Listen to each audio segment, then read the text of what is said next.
एका शेतकरी बांधवाचे कमेंट आले, की साहेब आम्ही डिक्स फिल्टर बसवलाय.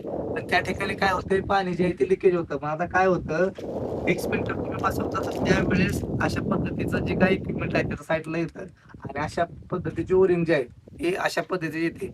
त्यामुळे आता हे जर ओरिंग तुमच्याकडून उलटी बसली तर त्यामुळे काय होतं पाणी जे आहे ते 100% गळतं. आता ह्याला आतमध्ये पण एक सिम्स आहे अशा पद्धतीची. आता हे काय काढायची नाही, हलवायची नाही. आपल्याला काय करायचं आहे, अशा पद्धतीनं ओरिंग जी आहे ती फक्त अशी ठेवायची आहे.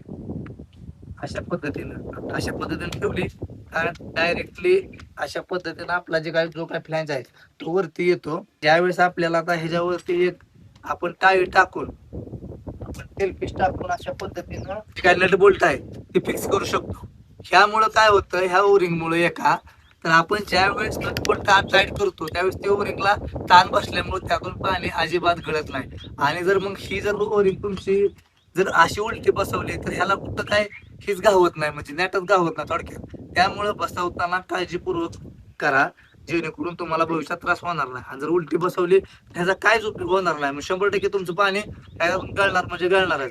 ह्याच्या आतमध्ये एक अशा पद्धतीची सिमस आहे, जर असली नसली तरी सुद्धा जास्त पाणी गळणार. हे काय करते, हे अशा पद्धतीने असल्यामुळं ज्यावेळेस तुम्ही टाईटपणा देता, म्हणजे ज्यावेळेस स्क्रू तुम्ही आवळता, नटा बोल्ट आवळता, त्यावेळेस ही सिमस जी आहे ती अशा पद्धतीनं टाईट होती. त्यामुळे ह्याच्यावरती ही जी काय आपली लबर आहे ती अशा पद्धतीनं बसते. ओरिंग जी बसवणार आहे ती ओरिंग ह्याच्यावर अशा पद्धतीने बसते. म्हणजे ज्यावेळेस तुम्ही नट बोल्ट टाईट करता त्यावेळेस ही सिमस जी आहे ती अशा पद्धतीने होती आणि जी आपण ओरिंग वर टाकणार आहे ती पण टाईट होती. त्यामुळं पाण्याचा एक थेंब ही गळत नाही. तर तुम्ही नव्यानं इन्स्टॉलेशन करत असाल तर अशा पद्धतीनं करा, जेणेकरून फायदा हा तुम्हाला 100% होईल.